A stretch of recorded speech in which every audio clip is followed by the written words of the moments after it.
السلام علیکم۔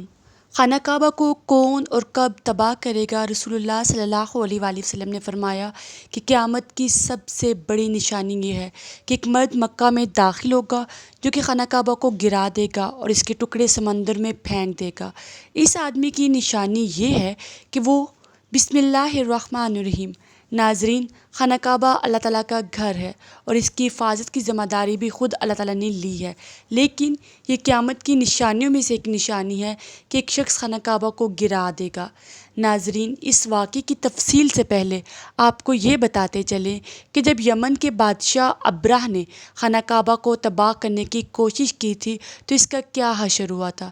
حضور نبی کریم صلی اللہ علیہ وآلہ وسلم کی پیدائش سے صرف 55 دن پہلے یمن کا بادشاہ ابرہ ہاتھیوں کی فوج لے کر کعبہ ڈھانے کے لیے مکہ پر حملہ آور ہوا تھا۔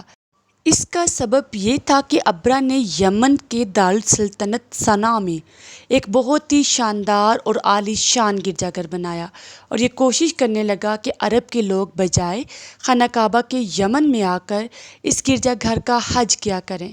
جب مکہ والوں کو یہ معلوم ہوا تو قبیلہ کنانہ کا ایک شخص غیظ و غضب میں جل بھن کر یمن گیا اور وہاں کے گرجا گھر میں پاخانہ کر کے اس کو نجاست سے لت پت کر دیا۔ جب ابرہ نے یہ واقعہ سنا وہ طیش میں آ کر آپے سے باہر ہو گیا اور خانہ کعبہ کو ڈھانے کے لیے ہاتھیوں کی فوج لے کر مکہ میں پر حملہ کر دیا۔ اس کی فوج کے اگلے دستے نے مکہ والوں کے تمام اونٹوں اور دوسرے مویشیوں کو چھین لیا۔ اس میں 200 یا 400 اونٹ حضرت عبد المطلب کے بھی تھے۔ حضرت عبد المطلب کو اس واقعے سے بڑا رنج پہنچا، چنانچہ آپ اس معاملے میں گفتگو کرنے کے لیے اس کے لشکر میں تشریف لے گئے۔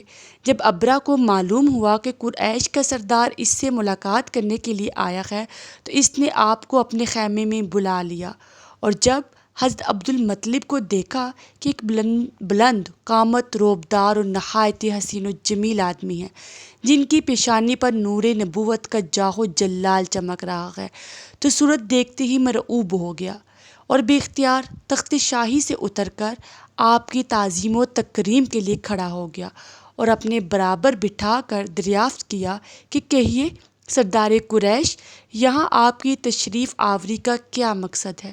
حضرت عبد المطلب نے جواب دیا کہ ہمارے اونٹ اور بکریاں وغیرہ جو آپ کے لشکر کے سپاہی ہانک لائے ہیں، آپ ان سب مویشیوں کو ہمارے سپرد کر دیجیے۔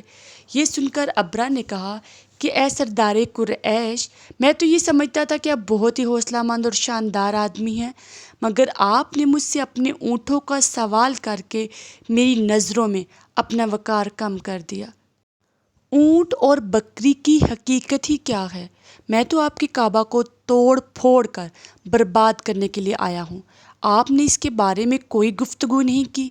حضرت عبد المطلب نے کہا، مجھے تو اپنے اونٹوں سے مطلب ہے، کعبہ میرا گھر نہیں ہے بلکہ وہ خدا کا گھر ہے، وہ خود اپنے گھر کو بچا لے گا، مجھے کعبہ کی ذرا بھر فکر نہیں ہے۔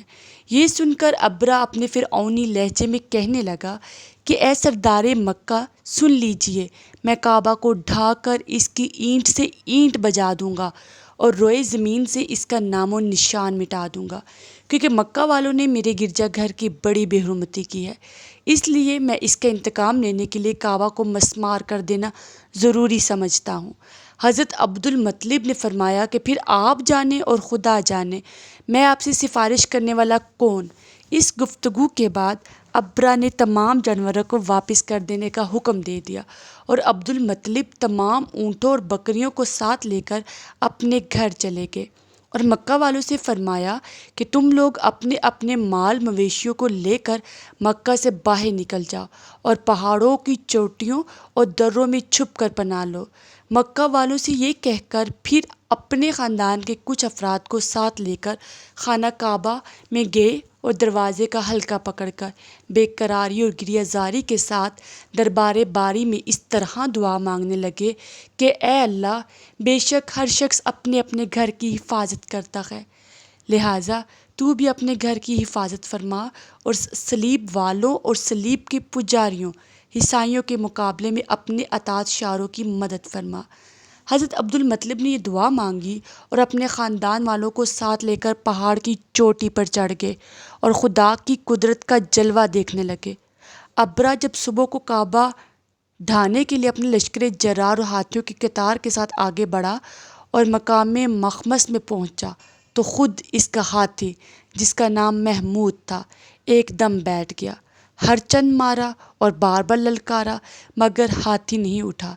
اس حال میں قہر الہی ابابیلوں کی شکل میں نمودار ہوا اور ننھے ننھے پرندے جھنڈ کے جھنڈ، جن کی چونچ اور پنجوں میں تین تین کنکریاں تھیں، سمندر کی جانب سے حرم کعبہ کی طرف آنے لگے۔ ابابیلوں نے ان لشکروں سے ابراہ کی فوجوں پر اس زور و شور سے سنگباری شروع کر دی کہ آن کی آن میں ابراہ کے لشکر اور اس کے ہاتھیوں کے پر کھینچ چھوڑ گئے۔ ابابیلوں کی سنگباری خداوند قہر و جبار کی قہر و غضب کی ایسی مار تھی کہ جب کوئی کنکری کسی فیل سوار کے سر پر پڑتی تھی تو وہ اس کے بدن کو چیرتی ہوئی ہاتھی کے بدن سے پار ہو جاتی تھی۔ ابراہ کی فوج کا ایک آدمی بھی زندہ نہ رہا اور سب کے سب ابراہ اور اس کے ہاتھیوں سمیت اس طرح ہلاک و برباد ہوئے کہ ان کے جسم کی بوٹیاں ٹکڑے ٹکڑے ہو کر زمین پر بکھر گئی۔ چنانچہ قرآن مجید کی سورۃ فیل میں خداوند قدوس نے اس واقعے کا ذکر کرتے ہوئے ارشاد فرمایا، یعنی اے محبوب، کیا آپ نے نہ دیکھا کہ آپ کے رب نے ان ہاتھی والوں کا کیا حال کر ڈالا؟ کیا ان کے داؤں کو تباہی میں نہ ڈالا اور ان پر پرندوں کی ٹکڑیاں بھیجی تاکہ انہیں کنکر کے پتھروں سے ماریں تو انہیں چبائے ہوئے بھس جیسا بنا ڈالا۔ جب ابراہ کے لشکروں کا یہ انجام ہوا تو عبد المطلب پہاڑ سے نیچے اترے اور خدا کا شکر ادا کیا۔ ان کی اس کرامت کا دور دور تک چرچا ہو گیا اور تمام اہل عرب ان کو ایک خدا رسیدہ بزرگ کی حیثیت سے قابل احترام سمجھنے لگے۔ تو ناظرین، اب آپ کو اس واقعے کے بارے میں بتاتے ہیں جو قیامت کے نزدیک پیش آئے گا، اور وہ جس کے بارے میں محمد مصطفیٰ صلی اللہ علیہ وآلہ وسلم نے فرمایا تھا۔ اللہ پاک کا آپ صلی اللہ علیہ وآلہ وسلم پر خاص کرم یہ ہے کہ آپ صلی اللہ علیہ وآلہ وسلم کو اللہ تعالیٰ نے تمام علوم عطا فرمائے جن کا تصور ہمارا انسانی ذہن کبھی نہیں کر سکتا۔ جو بات آپ صلی اللہ علیہ وآلہ وسلم نے فرما دی وہ پوری ہو کر رہے گی۔ اللہ تعالیٰ ارشاد فرماتا ہے، اور وہ کوئی بات اپنی خواہش سے نہیں کرتے، وہ تو نہیں مگر وہی جو انہیں کی جاتی ہے۔ محدثین و مفسرین کا کہنا ہے کہ جب قیامت قریب آنے والی ہوگی تو خانہ کعبہ کو گرا جائے گا واقعہ پیش آئے گا۔ جن لوگوں کو اس کے بارے میں علم ہے، ان کو اس بارے میں حدیث مبارکہ کی روشنی میں بتاتے ہیں۔ خانہ کعبہ اللہ پاک کی نشانیوں میں سے ایک عظیم الشان نشانی ہے۔ جب تک کعبہ قائم ہے، اس وقت تک دنیا بھی قائم و دائم رہے گی۔ جب خانہ کعبہ کو گرایا جائے گا تب قیامت رونما ہوگی۔ جب قیامت قریب آئے گی، ایک بدبخت حبشی خانہ کعبہ کو گرا دے گا، پھر قیامت آئے گی۔ اس کمینے حبشی کے بارے میں آپ صلی اللہ علیہ وآلہ وسلم نے ارشاد فرمایا، اس حبشی کی شکل و صورت ایسی ہوگی کہ وہ چھوٹی پنڈلیوں والا حبشی خانہ کعبہ کو گرائے گا۔ جبکہ بخاری شریف میں ہے کہ رسول اللہ صلی اللہ علیہ وآلہ وسلم نے فرمایا، گویا میں اس حبشی کو دیکھ رہا ہوں، وہ کالا اور چوڑی ٹانگوں والا ہے، کعبہ کے پتھر اور اینٹوں کو اکھاڑ اکھاڑ کر پھینک رہا ہے۔ بخاری شریف میں ہے کہ قرب قیامت کے وقت حضرت عیسیٰ علیہ السلام کے پردہ کرنے کے بعد جب لوگوں کے سینوں سے قرآن پاک اللہ تعالیٰ اٹھا لے گا تو اس کے بعد وہ بدبخت حبشی خانہ کعبہ کو گرائے گا۔ اس حدیث میں افحج لفظ کا استعمال ہوا ہے۔ افحج وہ ہے جو اکڑتا ہوا چلے یا چلنے میں اس کے دونوں پنجے نزدیک رہیں اور دونوں ایڑیوں میں فاصلہ رہے۔ وہ حبشی مردود جو قیامت کے قریب خانہ کعبہ کو ڈھائے گا وہ اسی شکل کا ہوگا۔ دوسری روایت میں ہے کہ اس کی آنکھیں نیلی، ناک پھیلی ہوئی ہوگی اور پیٹ بڑا ہوگا۔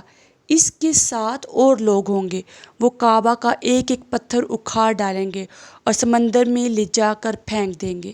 یہ قیامت کے بالکل نزدیک ہوگا۔